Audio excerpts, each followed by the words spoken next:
কল্পনা করুন আপনি এমন এক সময়ে বাস করছেন যখন মানুষ বিশ্বাস করত পৃথিবী সমতল। আপনি যদি সমুদ্রের শেষ সীমানায় যান তবে আপনি নিচে পড়ে মারা যাবেন। কিন্তু ঠিক 500 বছর আগে একজন মানুষ এই ধারণাকে চ্যালেঞ্জ জানিয়েছেন। আজ আমরা জানবো ফার্দিনান্দ ম্যাগনালের সেই অবিশ্বাস্য যাত্রার গল্প, যা বদলে দিয়েছিল পৃথিবীর ইতিহাস। 1519 সাল স্পেনের রাজা 5টি বিশাল জাহাজ আর 270 জন নাবিককে তুলে দেন পর্তুগিজ নাবিক মেগেলানের হাতে। লক্ষ্য একটাই, পশ্চিম দিকে যাত্রা করে এশিয়ায় পৌঁছানো। কিন্তু কেউ জানতো না এই যাত্রায় তাদের জন্য কি ভয়াবহ বিপদ অপেক্ষা করছে। আটলান্টিক মহাসাগর পাড়ি দিতে গিয়ে তারা বিশাল বিশাল ঝড়ের কবলে পড়লেন। একটি জাহাজ ডুবে গেল, আরেকটি জাহাজ বয়ে পালিয়ে স্পেনে ফিরে এল। কিন্তু মেঘনাল হার মানার পাত্র ছিলেন না।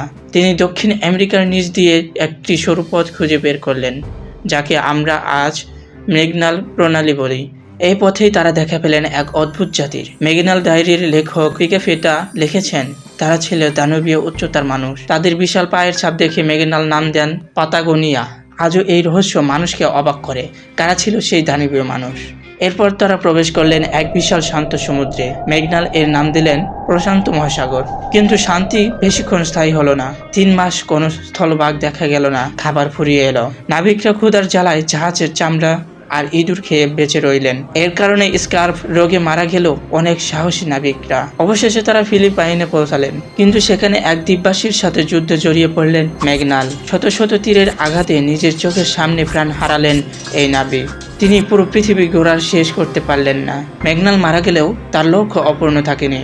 1522 সালের মাত্র একটি জাহাজ ভিক্টোরিয়া এবং মাত্র 18 জন কঙ্কালসার নাবিক স্পেনে ফিরে এলেন। তারা যেখান থেকে যাত্রা শুরু করেছিলেন ঠিক সেখানেই এসে ফিরলেন। আর এভাবেই প্রমাণ হলো পৃথিবী সমতল নয়, গোল।